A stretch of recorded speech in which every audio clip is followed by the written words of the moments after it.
Bonjour à tous, me revoilà de nouveau par la canicule. J'espère que ma pauvre mère va supporter ce climat. Je vais l'appeler dès que j'aurai terminé cette vidéo.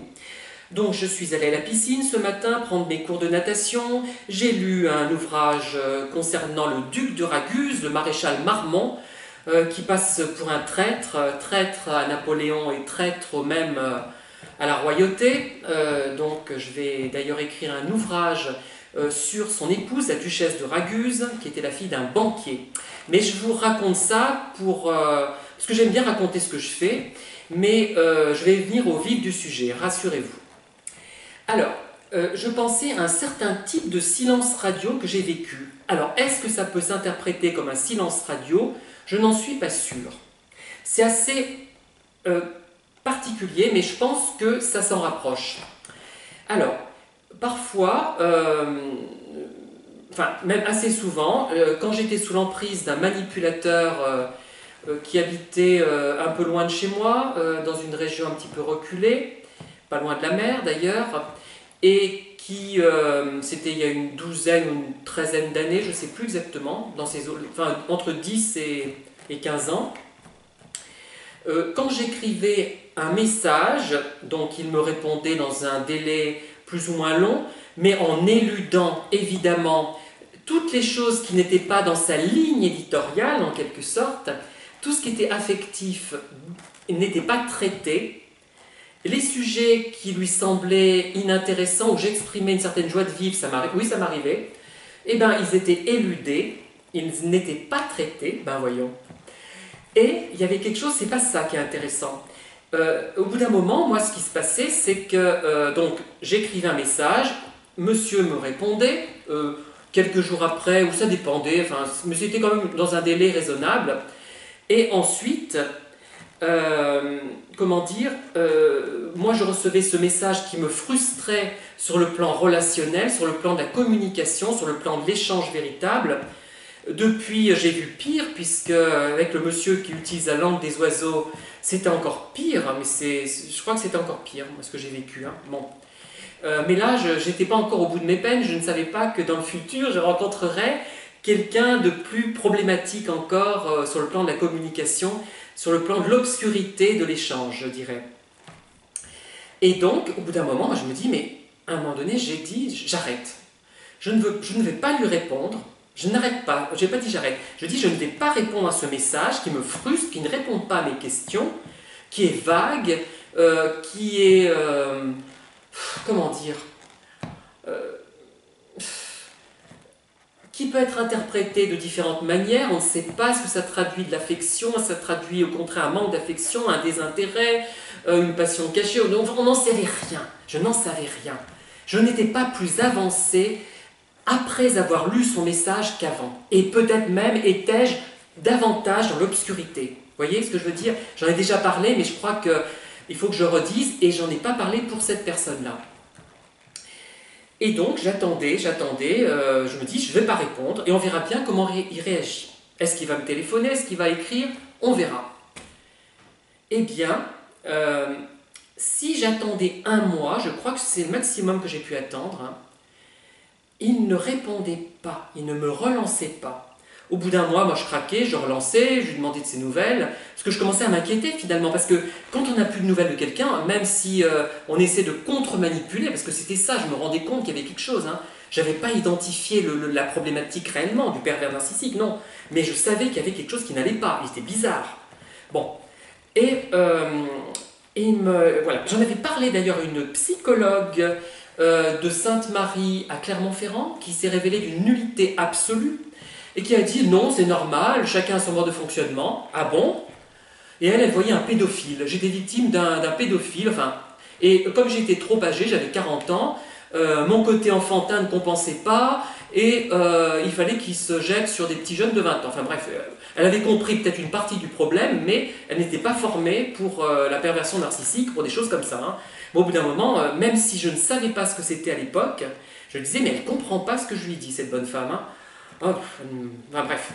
Voilà. Et donc ce monsieur, je lui ai demandé des explications après.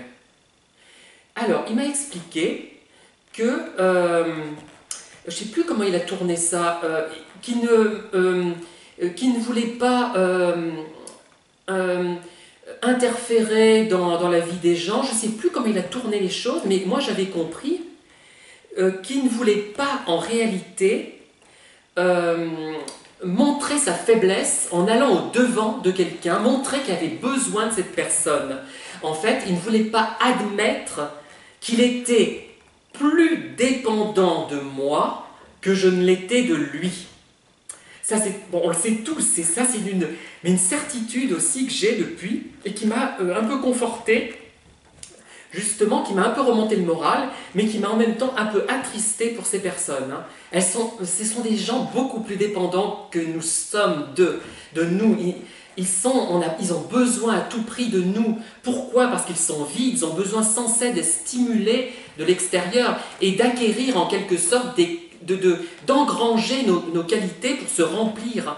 Nos qualités et nos défauts d'ailleurs, mais notre personnalité plus exactement, pour se remplir. Et c'est fascinant en fait tout ça. Et il aurait attendu un temps fou. Et il me disait souvent, parce qu'il avait eu des petits amis très beaux évidemment, qui étaient des merveilles comparé à moi. Moi j'étais une horreur. Hein. Bon, imaginez-moi avec 12 ou 13 ans de moins. Bon, je ne sais pas si je suis une horreur maintenant, mais je ne devais pas être mal quand même hein, à l'époque. Hein. Bon, voilà. Donc j'étais une véritable horreur, j'étais quelconque, j'avais rien, enfin bref, voilà. Et il me disait, bah, j'avais des petits amis qui étaient des canons, des amis qui étaient des beautés fatales, mais par contre j'ai laissé libre et je ne pensais absolument pas à eux, et je les laissais libre de faire ce qu'ils voulaient. Ouais, non, non. Et en fait, il y pensait tout le temps, c'est-à-dire pendant le mois où je n'ai pas écrit, il a pensé à moi tous les jours, peut-être à chaque heure de la journée. Bon, il avait peut-être une autre victime sous le coude, ce qui fait qu'il a pensé à moi un jour sur deux, vous me direz. Voilà. Et en fait, je l'ai rappelé, au bout d'un moment, j'avais rappelé au téléphone, je n'ai pas relancé par mail, oui. Et il me dit qu'il avait été triste un peu triste de tout ça. Et je pense, bon, c'était une manière de me rattraper, mais je pense qu'il y avait une part de vérité. Il n'était pas triste, il était vexé de ce que j'avais fait, osé faire. Mais en même temps, je l'avais fait non pas pour le manipuler, pour lui faire du mal, mais pour contre-manipuler, pour m'en sortir moi. Moi, j'avais pas envie de lui faire du mal, ce type-là. J'avais rien contre lui au départ, évidemment. J'aurais aimé que tout se passe merveilleusement. Hein. Bon, je sais pas ce que ça aurait donné après, mais bon. Voilà.